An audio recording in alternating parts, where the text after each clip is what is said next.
vous dire de bonnes choses, méchants comme vous l'êtes, car c'est de l'abondance du cœur que la bouche parle.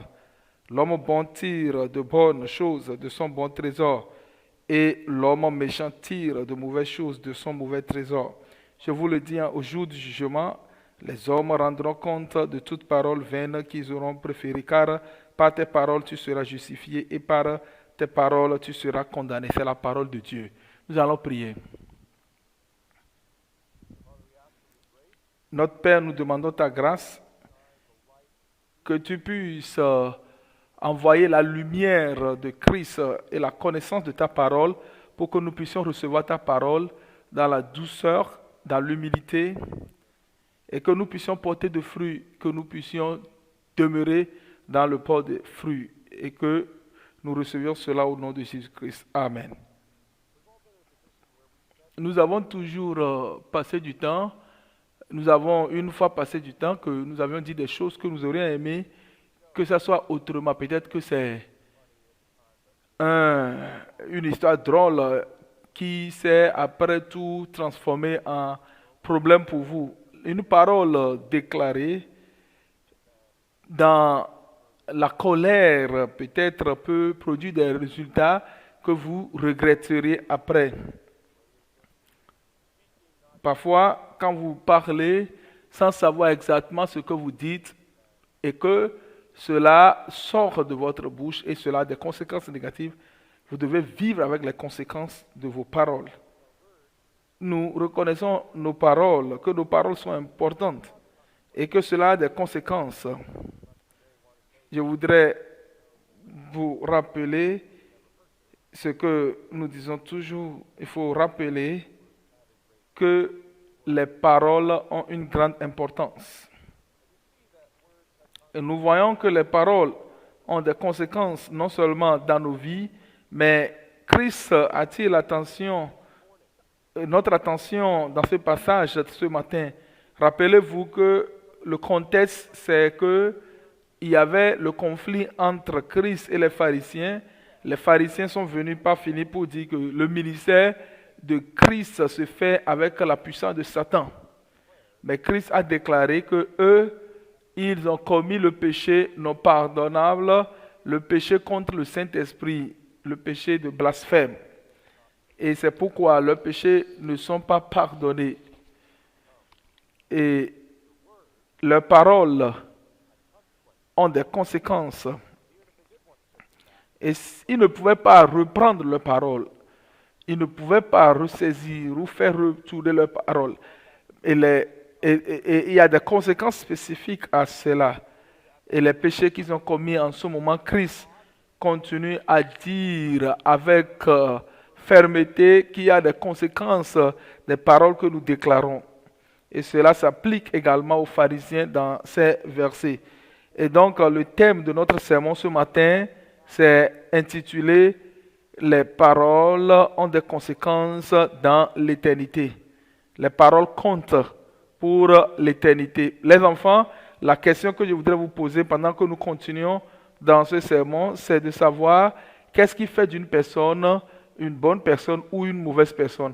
Qu'est-ce qui fait d'une personne une bonne personne ou une mauvaise personne? C'est de cela que Christ va enseigner. Et les paroles que nous déclarons sont importantes. Et c'est la raison pour laquelle nous devons savoir quelles sont les conséquences des paroles que nous déclarons. Et quand nous revenons à notre passage, pour comprendre ce que Christ veut que nous comprenons que l'importance de nos paroles dans nos vies. Verset 33 au verset 35, nous voyons notre Père qui dit « Ou dites que l'arbre est bon et que son fruit est bon, ou dites que l'arbre est mauvais et que son fruit est mauvais, car on connaît là par le fruit. Race de vipères, comment pourriez-vous dire de bonnes choses, méchants comme vous l'êtes, car c'est de l'abondance du cœur que la bouche parle. L'homme bon tire de bonnes choses de bons trésors, et l'homme méchant tire de mauvaises choses de son mauvais trésor. » Donc vous comprenez que Christ a élaboré un principe très simple dans l'évangile selon Matthieu et dit que les gens produisent suivant le caractère et le contenu de leur cœur. Quand vous voyez Matthieu chapitre 7, verset 16 au verset 20, c'est exactement ce que Christ a dit. Christ a dit que vous allez le reconnaître par leurs fruits, car un bon arbre ne peut pas produire de mauvais fruits. Tout arbre bon produit de bons fruits. Et un bon arbre ne peut pas porter de mauvais fruits. Tout arbre qui ne produit pas de bons fruits sont coupés et jetés au feu. Tout bon arbre porte de bons fruits. Un bon arbre ne peut porter de mauvais fruits, ni un mauvais arbre porter de tout arbre qui ne porte pas de bons fruits est coupé et jeté au feu. Ici, il parle des œuvres, mais ici, il parle spécifiquement des paroles que nous déclarons. Et il nous appelle à comprendre la contradiction qu'il avait envers les pharisiens, parce que les pharisiens ont dit que Christ faisait ses œuvres par la puissance de Satan. Et Christ les met dans une situation de dilemme en disant cela. Même les pharisiens devaient comprendre que les œuvres que Christ accomplissait et les paroles qu'il déclarait, ce sont de bonnes paroles, ce sont de bonnes choses qu'il accomplissait. Et nous avions étudié cela le mois passé en parlant de Nicodème, un membre des pharisiens qui est venu à Christ la nuit comme représentant des pharisiens et qui a dit, Seigneur, nous savons que tu es celui qui est envoyé de Dieu parce que personne ne peut faire ce que tu fais si Dieu n'est avec la personne. Et nous comprenons, ils ont compris que ce que Jésus faisait, c'était une bonne chose. Toutefois, ils disent qu'il est en train de travailler avec la puissance de Satan. Maintenant, ils se demandent s'il est mauvais, comment produis-tu de bons fruits? Comment est-ce que quelqu'un qui est contrôlé par Satan peut produire ces bons fruits? Eux-mêmes, ils ont reconnu dans plusieurs cas que ce qu'ils faisaient était une bonne chose. Les pharisiens n'avaient pas d'explication en cela. Ils ne pouvaient pas parce que ce qu'ils faisaient, ce qu'ils disaient, c'était clair. Parce que, évidemment, vous ne pouvez pas voir quelqu'un qui est animé par Satan faire de bonnes choses. Quand vous voyez des gens qui sont justes, ils vont toujours faire de bonnes choses. Mais ils ne peuvent pas faire de mauvaises choses. Et donc, Christ les a appelés race de vipères. Et ici, il est en train de retourner la situation contre eux parce qu'ils ont dit que lui, il est en train de faire tout ce qu'il fait par la puissance de Satan de Belzébul, mais il leur dit que vous êtes des races de vipères. Vous êtes des races de vipères.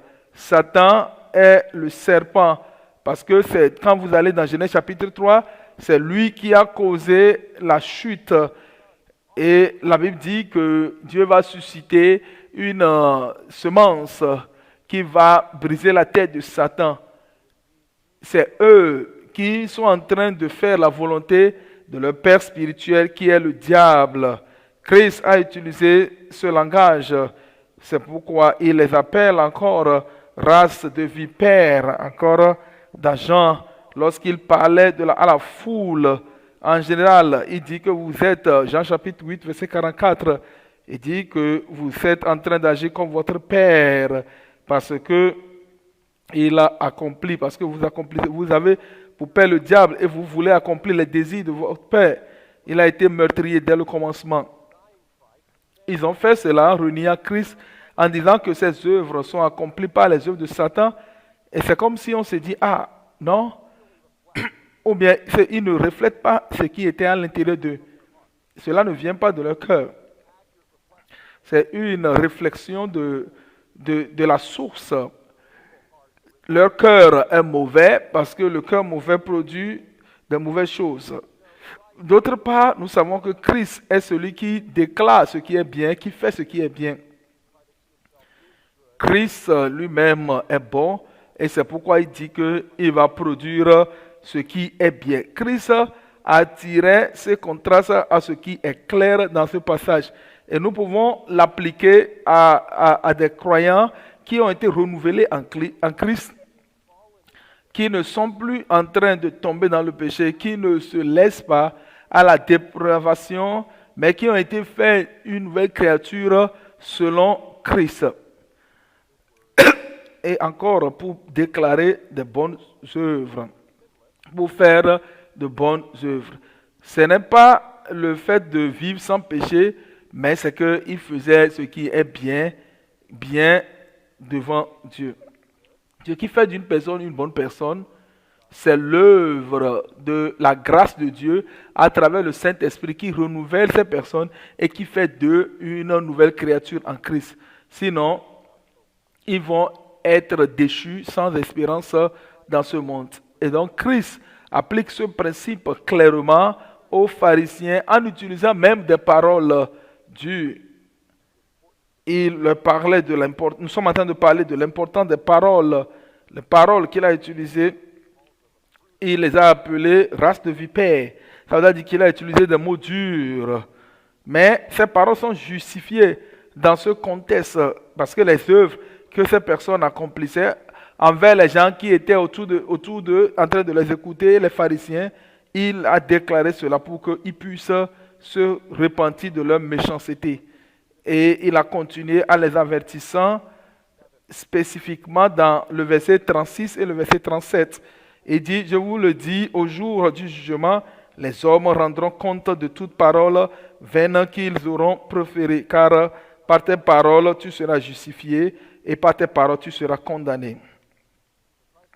Et donc Christ est clair en identifiant le caractère des œuvres des pharisiens.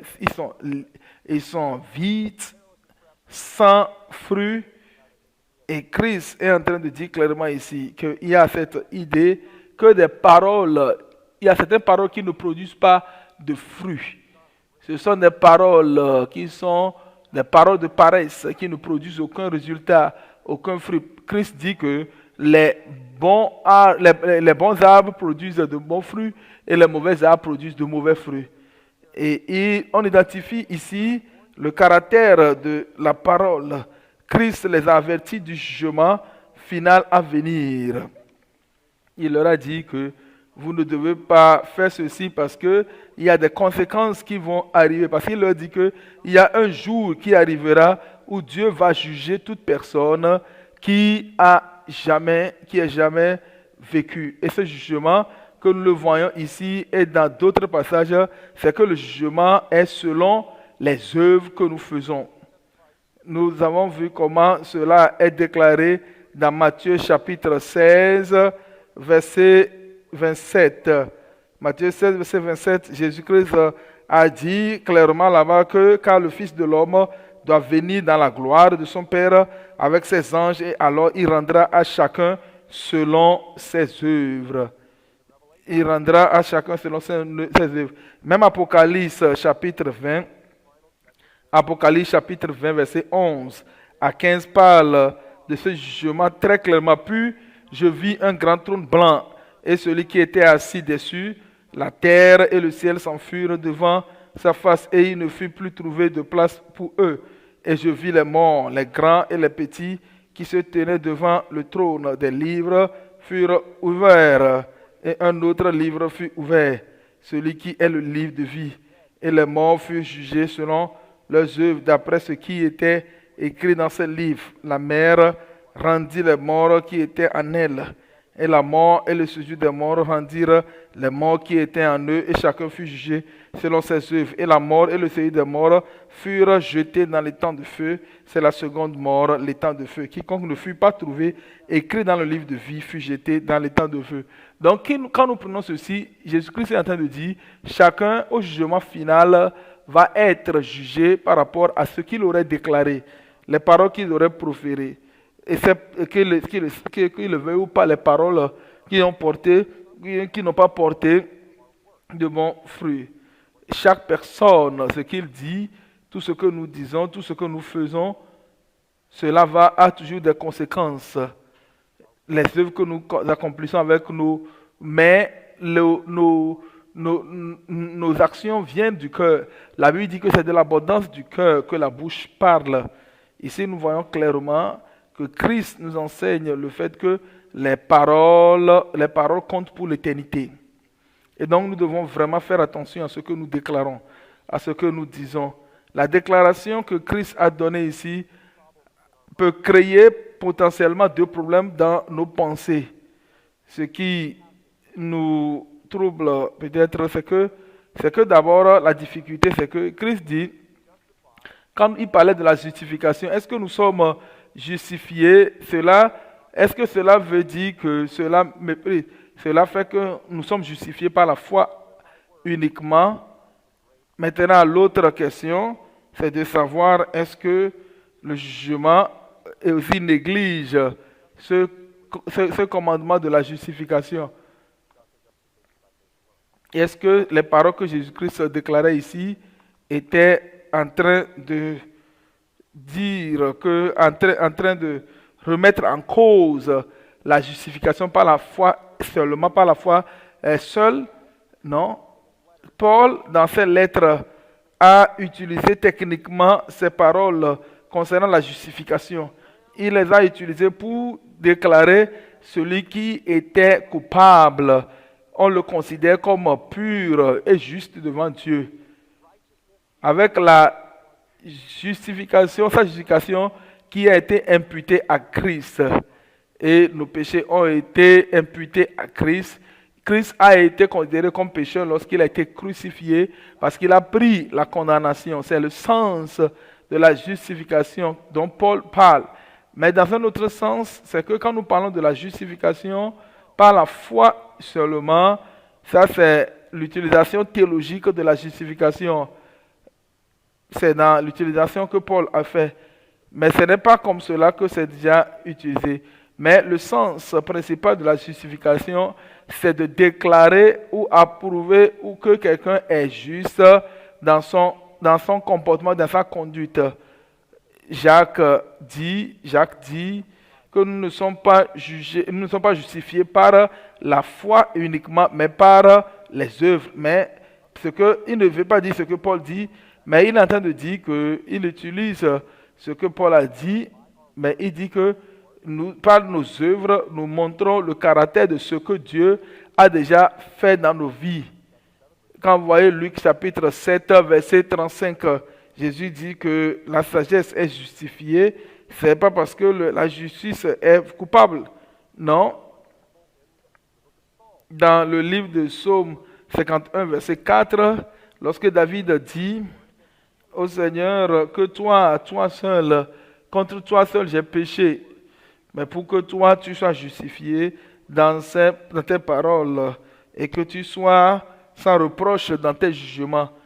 Dieu n'a pas besoin de se justifier parce qu'il est déjà pur, mais son comportement, ses œuvres vont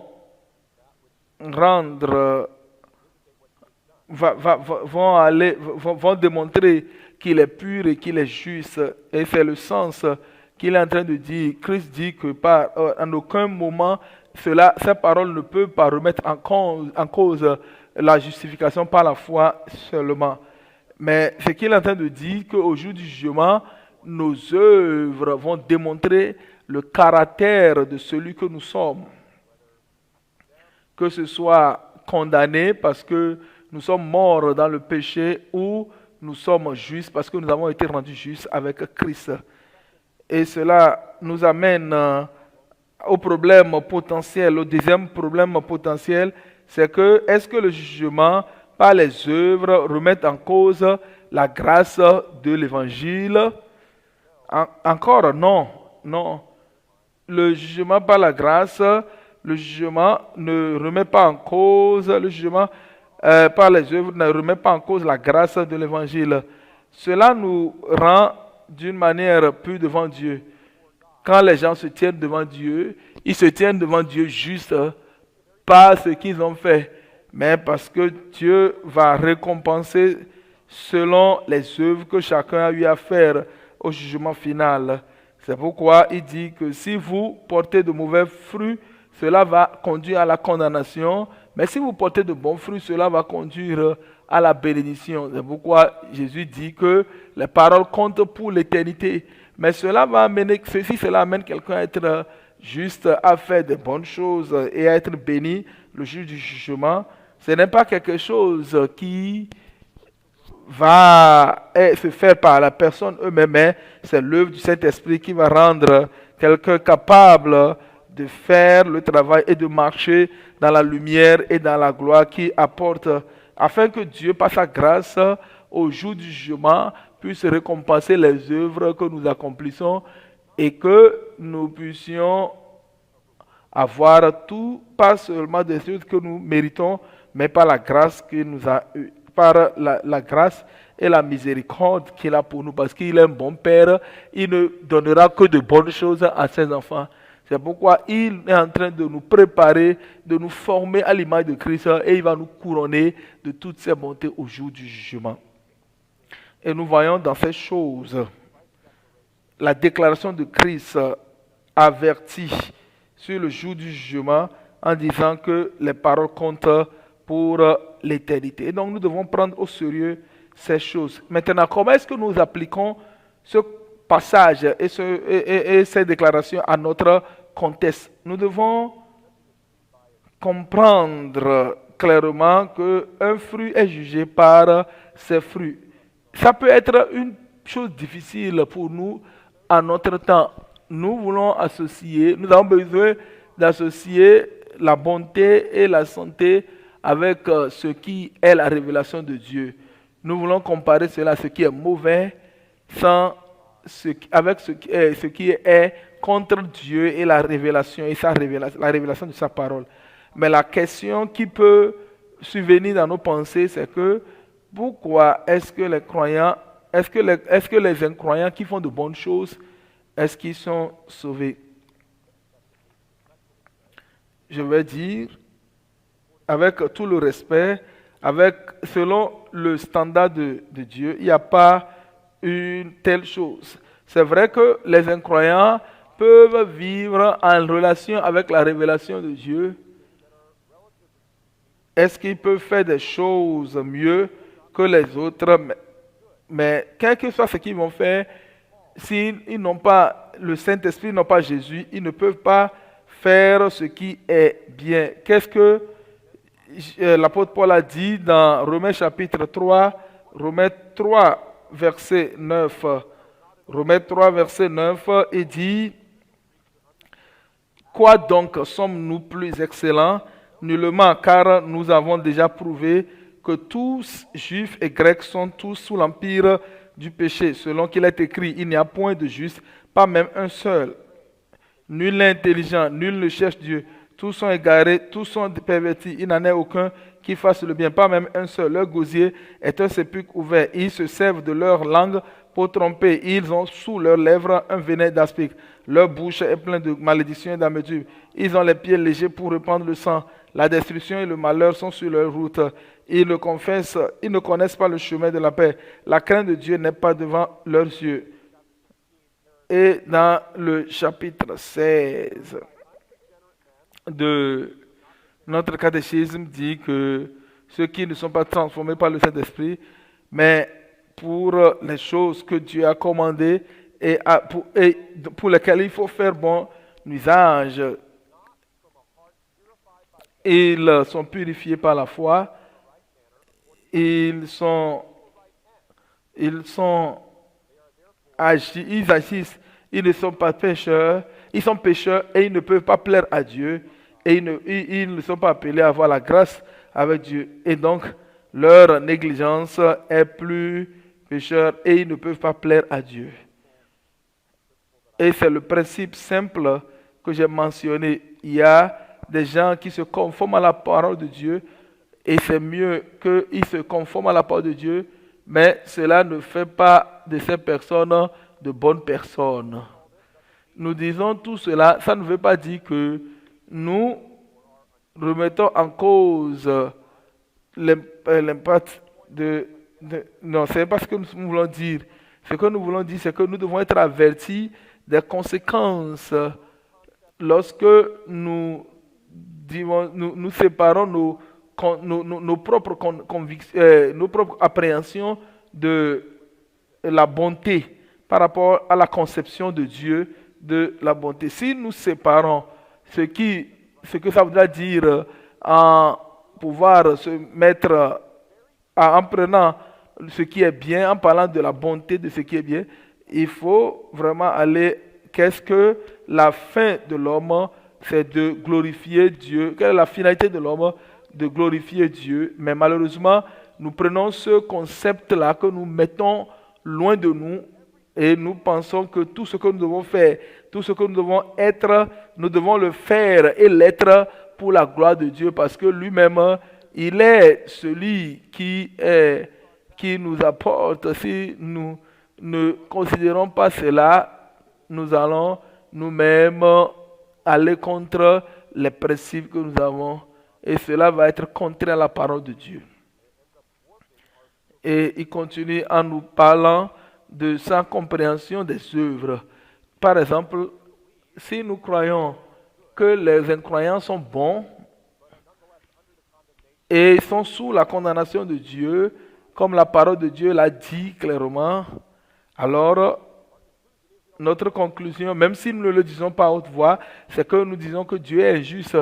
Dieu a envoyé ceux qui sont bons en enfer, même s'ils ont fait de bonnes choses. Ce n'est pas le cas en réalité. Mais en allant dans le sens opposé, nous comprenons que les incroyants, paradoxalement, qui sont justifiés par leurs œuvres parce qu'ils sont en train de faire de bonnes choses, ou bien nous allons dire que Dieu est condamné par les œuvres qu'il est en train de faire parce qu'il condamne ceux qui sont en train de faire du bien. Il doit subir cela. Mais cela nous amène à penser à d'autres standards de la moralité. Dieu est prêt à pouvoir condamner ceux qui se livrent à des choses, à la bonté selon l'homme.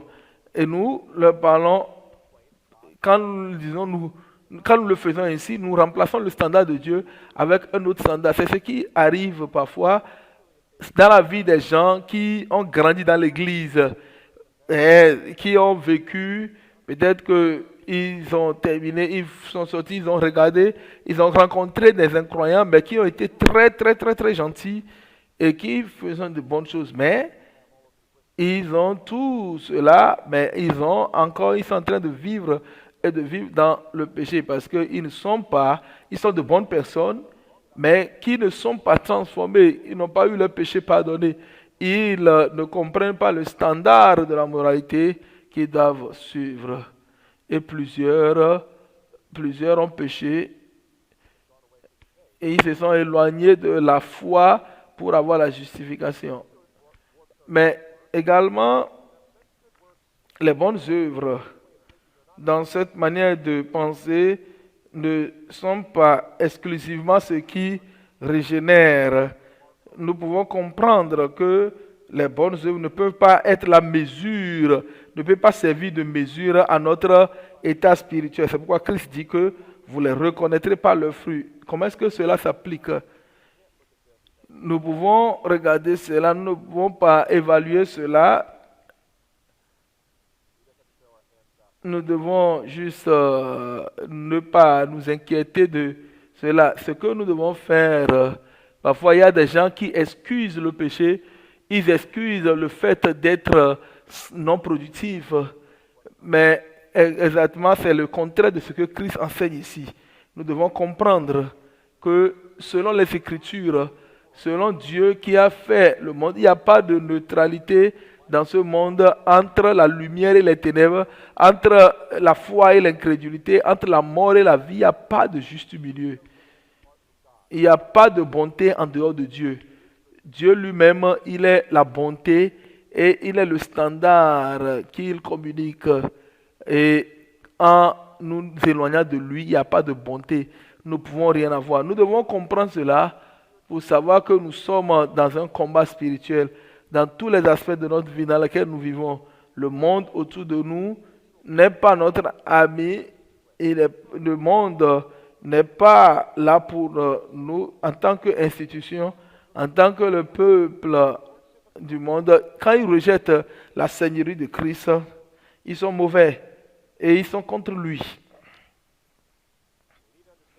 Nous devons comprendre ceci parce que quand nous voyons quelque chose qui est bon, nous n'allons pas combattre cela, même si nous voyons la réformation par rapport à ce qu'ils sont en train de faire.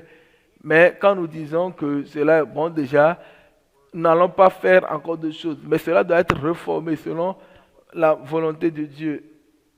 Et il y a l'autre là qui expliquait aux chrétiens américains, ils disent que nous devons réclamer le sens propre de la bonté, comment nous comprenons les paroles quand on parle de vivre dans la justice. Et quand nous appliquons cela, ce standard à nous-mêmes, nous devons comprendre cela. Nous devons nous juger nous-mêmes dans nos œuvres et dans nos paroles.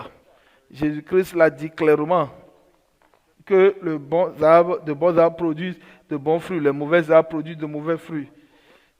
Et ces paroles, ça s'applique à nos vies. Quand vous pensez au cours de votre vie, comment est-ce que cela s'applique à vous? Où est-ce que vous vous retrouvez? Est-ce que tu es très préoccupé par vos paroles, tes paroles, ce que Christ a déclaré, ce que Christ a donné comme fait, ou bien tu dis, tu déclares ce que les Écritures disent. Éphésiens chapitre 4, verset 29, il dit qu'aucune parole insensée ne sorte de votre bouche, mais tout ce qui est juste doit sortir de votre bouche.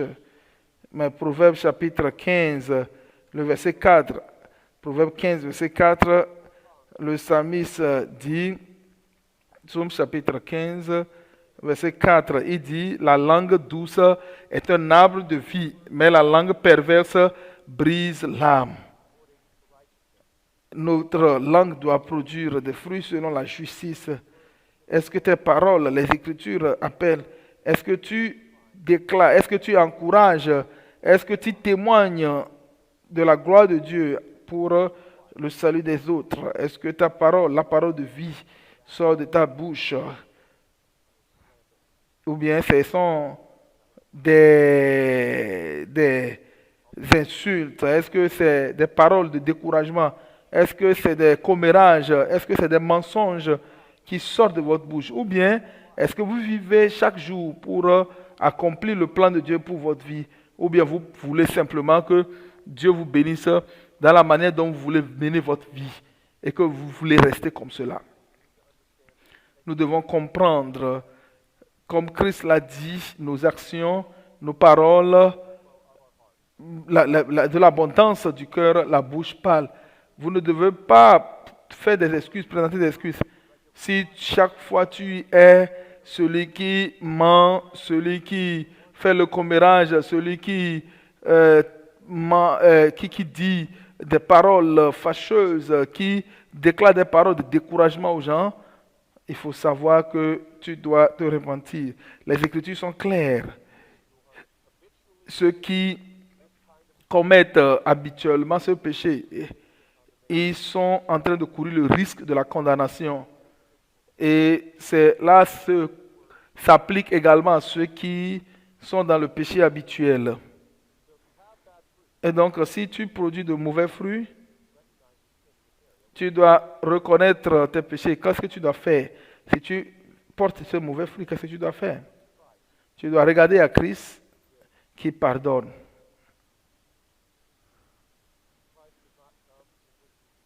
Christ n'est pas venu pour condamner le monde, mais pour sauver le monde, pour nous racheter. Il n'est pas venu parce que nous n'avons pas de péché, non. Il est venu parce que nous avons le péché, parce que nous sommes ceux qui devraient mourir, mais nous avons été rachetés pour que nous soyons réconciliés avec le Père, pour que nous puissions rendre, nous qui étions des pécheurs, nous puissions être rendus justes. Il faut regarder Jésus pour le pardon. Il faut confesser vos péchés. Si vous remarquez que vous avez le péché dans votre vie, il faut aller à Dieu pour demander qu'il vous pardonne. Et il faut vous repentir. Quelles sont les paroles que vous devez déclarer? Quelles sont les paroles que vous devez tirer? Vous devez éloigner de votre vie. Ce sont des paroles mauvaises. Vous devez vous appliquer. Après, en marchant dans le bon chemin, il faut marcher selon ce que les Écritures vous appellent à faire et également ce que les Écritures vous appellent à pouvoir mener comme vivre. Prenez l'évangile comme un exemple. Christ, dans toutes les circonstances, même s'il a appelé les pharisiens les races de vipères, même s'il a appelé les pharisiens les renards, Hérode les renards, mais quand il a fait cela, malgré cela, il, et on dit, quand on parle de parler dans la justice, ça ne veut pas dire qu'on parle sans faire du mal, non, mais comme Christ, nous devons dire la vérité à tout le monde pour qu'à la fin, Dieu soit glorifié et que les autres soient considérés parce que notre vie, notre langue doit produire la vie, doit fortifier les autres et doit également édifier les autres. Nous devons continuer par apporter de bons fruits pour que, à travers notre vie, les gens puissent embrasser et accepter Jésus-Christ et que nous-mêmes, nous puissions tenir ferme jusqu'au jour où nous serons devant le trône de jugement, où nous aurons des bonnes œuvres à démontrer pour avoir les bénédictions au lieu d'avoir les malédictions. Parce que les paroles comptent pour l'éternité. Mais la vérité, c'est que vous ne pouvez pas faire revenir toutes les paroles que vous avez déclarées. Est-ce que vous avez une fois essayé cela? Quel que soit ce que vous allez essayer de faire, vous allez vouloir couvrir cela, faire des choses, vous ne pouvez pas. Une fois que vous avez déclaré la parole, c'est fini. Vous ne pouvez pas faire revenir ces paroles. Mais la repentance est toujours ouverte. Et comme nous avons vu Christ qui a donné l'exemple de la justice, et il pardonne également nos péchés. Et il nous appelle à parler, à dire des paroles d'une manière digne de Christ. Nous ne devons pas vivre dans le passé. Nous ne devons pas vivre selon les choses que nous avons eu à déclarer, à faire, mais nous devons regarder l'avenir, le futur. Nous devons voir le jugement à venir dont Christ a parlé pour que cela soit notre motivation à chercher Christ et sa justice à chaque moment. Et qu'à la fin, nous ne puissions pas écouter ces paroles de condamnation, mais nous allons écouter ces paroles qui disent que quiconque invoquera le nom du Seigneur et qu'on nous dise, bon, fidèle serviteur, entre dans le repos qui a été préparé pour toi. Nous allons prier. Notre Père, nous demandons que tu nous enseignes, quelles que soient les paroles que nous allons déclarer, qu'elles soient assaisonnées de grâce et de vérité. Nous prions que tu nous donnes la grâce à prendre au sérieux ce que Christ a dit dans ce passage. Et que nous reconnaissons que nous vivons chaque jour, chaque moment devant toi. Et que nos œuvres, nos actions puissent compter pour l'éternité. Nous prions, Seigneur, que tu nous pardonnes tous nos péchés. Nous savons que nous ne sommes pas parfaits. Nous savons également qu'en Christ, il y a le vrai pardon. Et nous nous laissons à Christ et nous prions que tu nous renouvelles selon ton image et que nous puissions porter des fruits. Les œuvres, nous puissions porter des œuvres et des fruits qui vont continuer dans la bonté, dans la justice, afin que tu sois glorifié et que ton peuple et que les autres peuples du monde, de la terre, soient bénis. Nous demandons tout cela au nom de notre Seigneur Jésus-Christ. Amen.